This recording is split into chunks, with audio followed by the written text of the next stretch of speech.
This is Mitch, and welcome to the 1000houses.com podcast. I'm here with Chris Bello, and we're going to be talking about some productivity hacks and how to stay productive. Now, this guy's relatively new, been about 3 years in the business, but he quit his job. He's on his own. He's flying solo, and that's important. Anyone who has the nerve and the guts and can last 3 years, probably well on his way. So for those of you thinking about making a run at financial independence, you might want to stick around and see what this guy's made out of. Now, before we start, I'd like to say, pay homage to the sponsor, livecom.com, livecom.com. Folks, there's a reason why I only have 4 days on the market and that I don't use any signs in front of my houses to sell them. There's a reason why, and Livecom is about at least 50% of that reason. And that combined with some free multimedia stuff that we can do and free social media stuff we can do, we don't have to do anything else. So go to livecom.com, livecom.com, find out how cell phone capture, lead generation, and mass texting all works together with your social media to create huge followings and more than enough buyers to get done whatever you need to get done. All right, this is Mitch. Thank you, Livecom. All right, I paid the bills, Chris. How you doing? I'm doing great. How are you doing? I'm doing good. So give us a little background, and then we're going to jump in on the productivity hacks. Absolutely. So the quick background, I did the traditional route. I went to Catholic school, private school my whole life, went to a Jesuit high school, college preparatory. All my friends went to Texas A&M University or University of Texas. I'm from Houston. And so I kind of was just going through the motions, right? I did a couple of activities and then I went to the next school and I took SATs and then I went into college and then I got an oil and gas job. I just never really stopped to think, what do I actually want to do with my life? I was just going with, well, that guy's getting an engineering degree. Oh, I don't really like engineering. I'm going to do business. Let's try supply chain. And so it was kind of like life happening to me, but I was still checking the boxes. So I felt like I was on the right track, right? I never got arrested. I never had to go to rehab for drugs or anything like that, like some of my friends did. And so I felt like I was doing pretty okay. But 3.5 years into my corporate life in oil and gas, I'm like, I'm not really excited about this.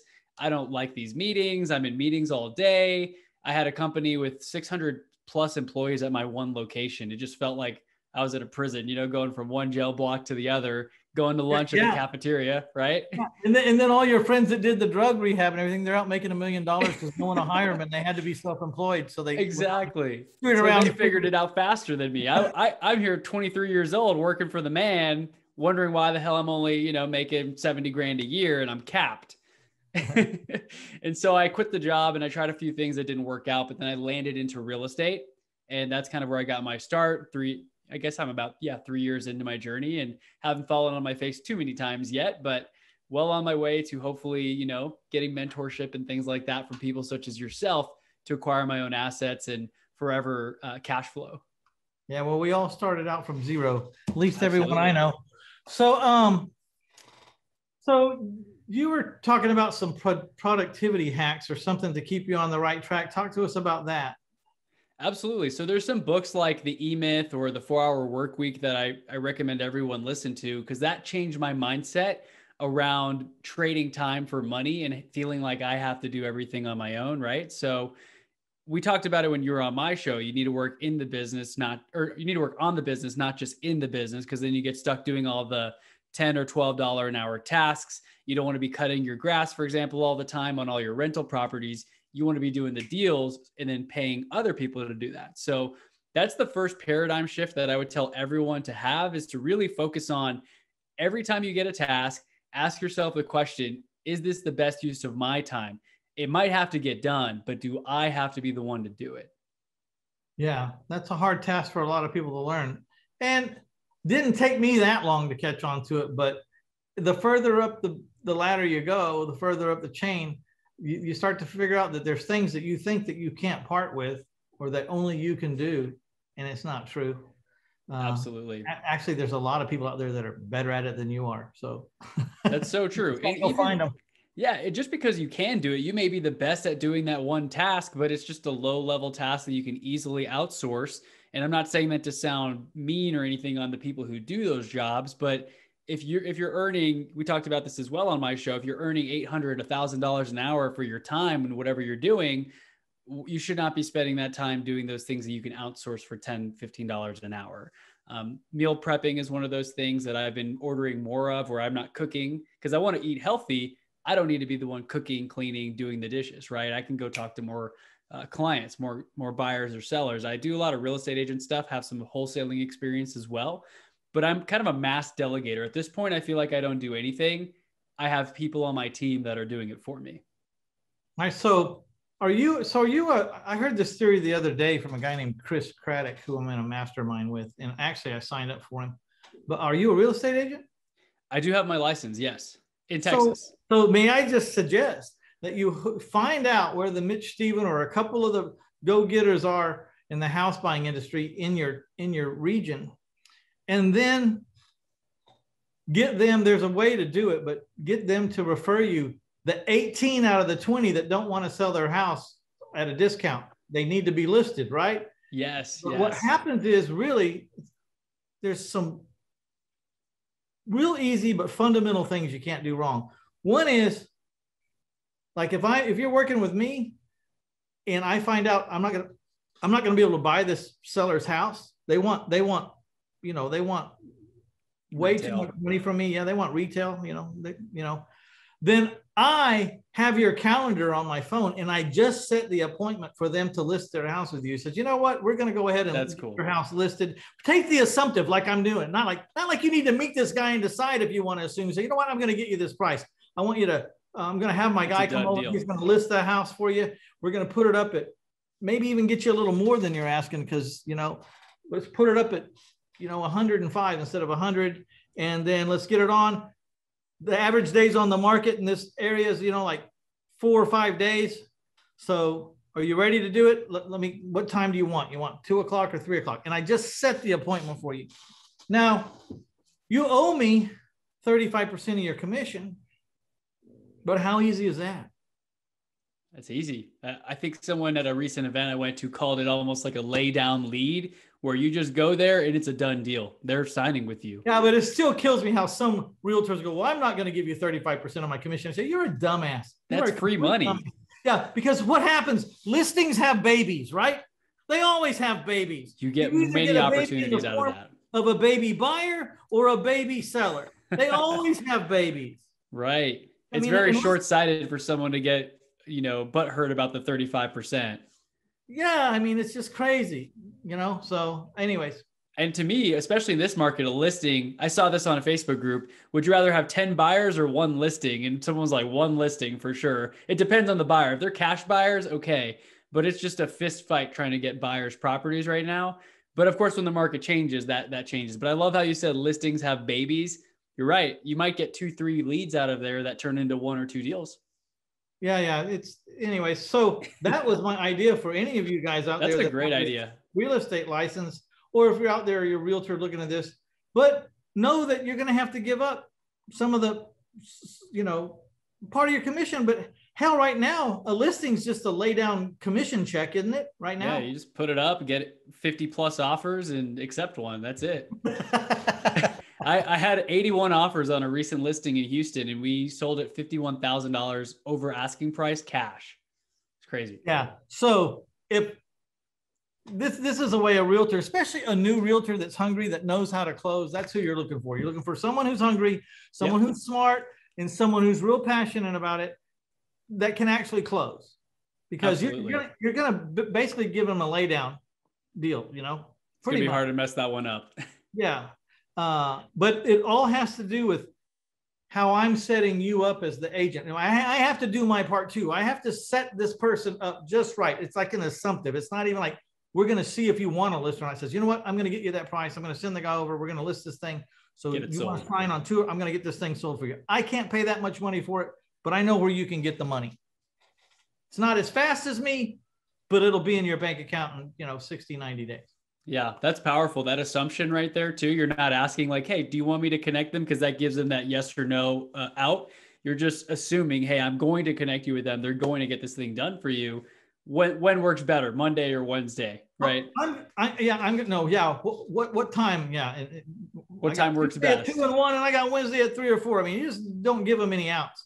And then really, if you do this right, if you have the right investor and the right thing, it should be worth at least $200,000 a piece to your better. Yes, absolutely. In 1 year, at least. I mean, that's if you're just really not doing a good job. You know, what is that? Like? What is that like? 20 listings? Yeah, depending on the market and the average price point, probably about 20. Yeah, maybe not even that much. You know what I mean? So, okay. Absolutely. All right. So tell me about this book. You're going to be giving away a book of what was it called? Productivity hacks, like free guide. Yeah. Yeah. Okay. So I want everyone to go get this free guide. You go over to 1000houses.com. And I thought of this funny little / Chris hacks. And he's not throwing up, but he is going to throw some good stuff on you about how to be productive. So Chris, CHRIS hacks, HACKS. So 1000houses.com / Chris hacks. And get this free booklet. It's an ebook, right? Yeah, it's just a little ebook. A couple of productivity tips. I'm a very big proponent of outsourcing, delegating, automating. I've got tools for everything, reminders that get sent out. Because humans, we make mistakes sometimes, but if you set it and forget it on some kind of automation, typically the machines don't let you down. Yeah, if you said it right. If you said it right. If you said it wrong, it's just going to automate the wrong stuff. Absolutely. So tell me about some of your deals that you've done. What was the first deal you did? Yeah. So back in 2018, I had joined a wholesale company in Houston. That's where I got my feet wet. And I remember pounding the pavement, trying to meet people. They had me doing a lot of business development, networking with real estate agents, right? Hey, those Cat P homes that you don't want to list, we'll buy those from you. And I think we were doing probably 7 to 10 deals a month at that company during that time.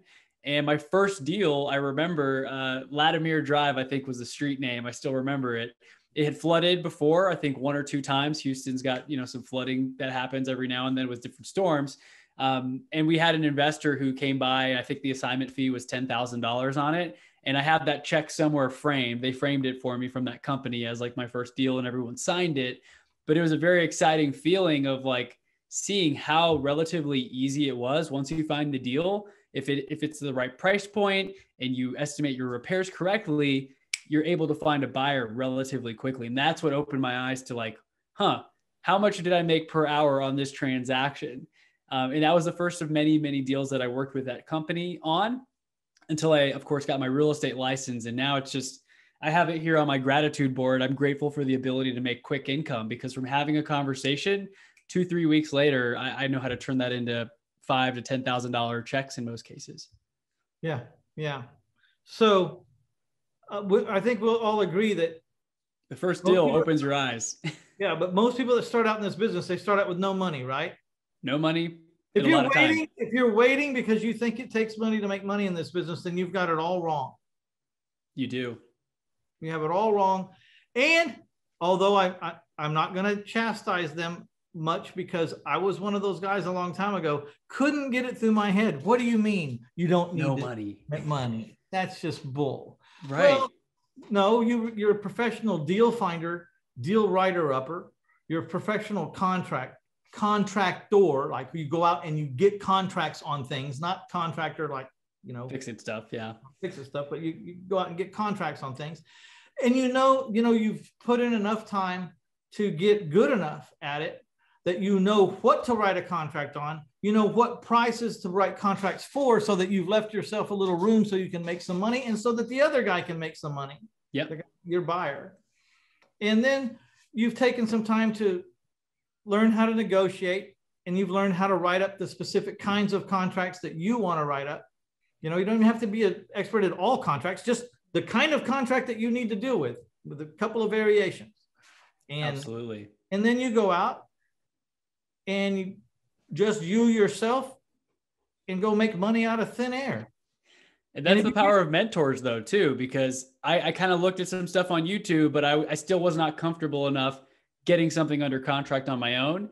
But having a mentor there that I worked with to say, get them to fill in the sales price, do this, and then sign here, and then we'll sign the rest, and we'll coach you along the process. That's what helped a ton. Yeah, all the little things, You Yeah. don't sign first, they sign first, make sure Those you things get that this you don't know clause at checked, first. There's all these little things that give you the confidence, like, why do I got to do that? It says, well, because if X happens, you're not going to like it if you did it the other way around.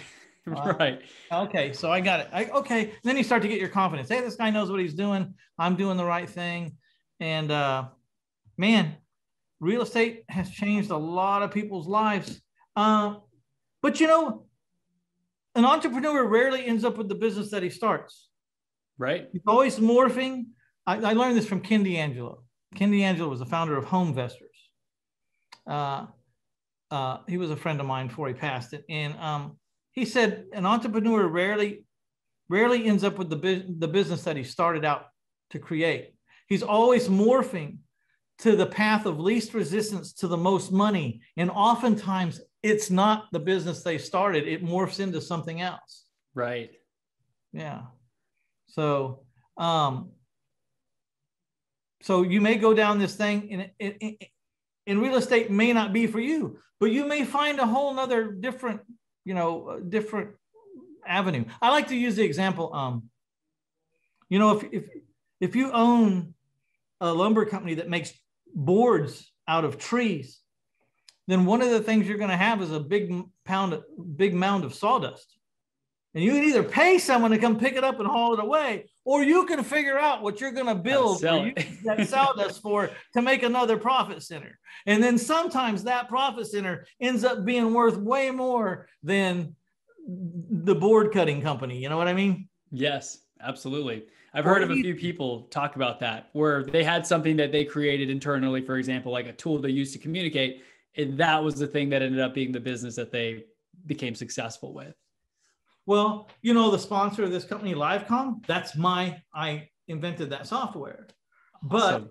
But it could easily put all my businesses to shame any minute now. I mean, any minute. It could, I could look at the numbers of that one company and go, holy cow. Who would have ever guessed that this is where it's going to come from? Right. And it's the entrepreneurs look for the opportunities though, right? So you saw the need, you solved the need, and then you're able to. I was solving my own problem. Right. And that's a problem that other people likely have. And then I thought, well, while we're solving my problem, if it really works good, then other people are going to want to do it too. Can we make it so it has a subscription kind of base and people can sign up? Like, you got to add that on. The thing about being an entrepreneur is you've got to put yourself in the middle of the road if you're expecting to get hit by the money truck. So if I didn't build it where people could subscribe or whatever, then I would have built the whole software, but it had never been able for anyone to sign up or use it besides me without a bunch of hassle. And it never would have worked. So you always have to go like a little extra. You got to move towards the center of the road. Yes. Because if you're standing away on a pasture somewhere, the money truck don't drive in the pasture. The money truck drives on the road. I love that. And you got to also take some risks too, right? You got to put yourself in harm's way. I'm always like in the middle of the road with the blindfold on. Oh, okay. Maybe I think I hear him coming. I hope that's the money truck, not the garbage truck about to hit me. Yeah, every now and then the garbage truck hits you, but it's just a price to pay. Absolutely. Yeah. So, so don't be afraid to try things. You don't know where they're going to lead, and be open and think. I have 8 businesses right now. I have 8 businesses because I was interested in the cash flow business, from real estate. So I end up with 8 businesses. Most of them are related, Yeah.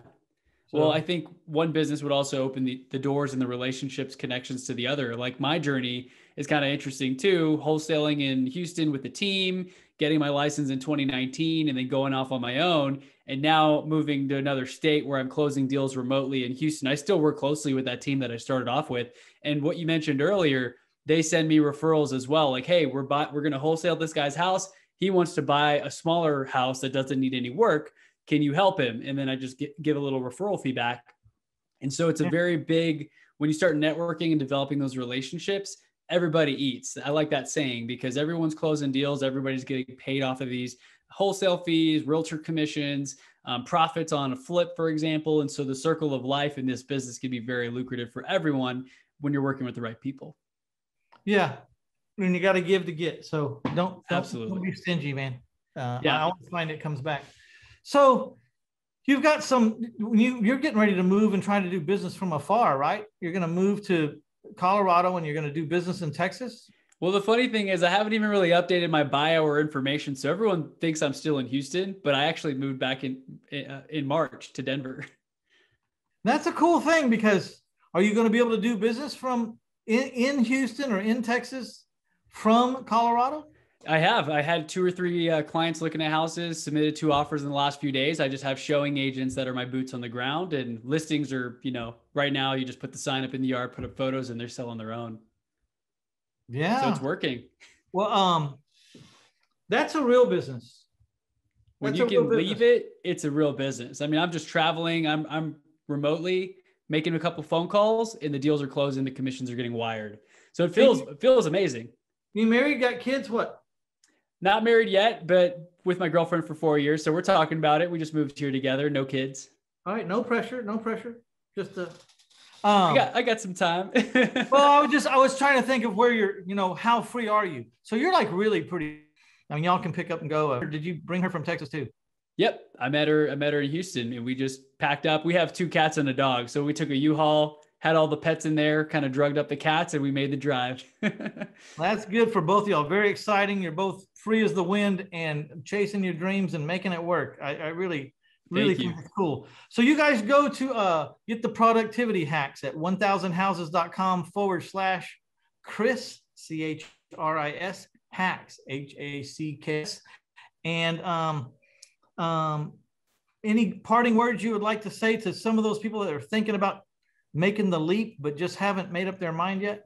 Yeah, the tagline of my podcast is actually less dreaming, more doing. And I've been preaching that mantra for years, because too many people talk about all the things they want to do, they're going to do someday, they wish they had done, and they never do it, right? Like, oh, I wish I could move to Denver. Well, okay, make a plan, work the plan, and then you can make it happen. Same thing with traveling or skydiving, any dreams that anybody has, buying real estate. Set a plan, have a couple of deliverables, put a date on when you're going to accomplish those, and then work the plan. So that's my takeaway, is just less dreaming, more doing. It's great to dream, but you have to take actions to actually get closer to those. Yeah, it's like that joke. The guy prayed to God every day. He wanted to win the lottery. So after about 10 years, God finally called him down and says, could you meet me halfway and just buy a ticket? Yeah, you got to take some action. That is a perfect example right there. How are you going to win the lottery if you didn't buy a ticket? Come on. All right, my friend, this is Mitch Stephen. I've been with Chris Bello, and we're talking today about, staying productive and taking action. So I'd like to thank Livecom, LIVECOMM.com. Check out the videos on the homepage, and you'll see exactly why this tool is so instrumental in my business and could be instrumental in almost any business. So check it out, especially, I don't know, what person doesn't want to capture the incoming caller's cell phone number for every client they potentially have or that calls them, and then be able to text them for 2 cents a piece directly with a 96% open rate, So check it out, LIVECOMM.com. This is Mitch with 1000houses.com. Thank you for stopping by to get you some Chris Bello, and we're out of here. Bye, Chris. Thank you, Mitch. See ya.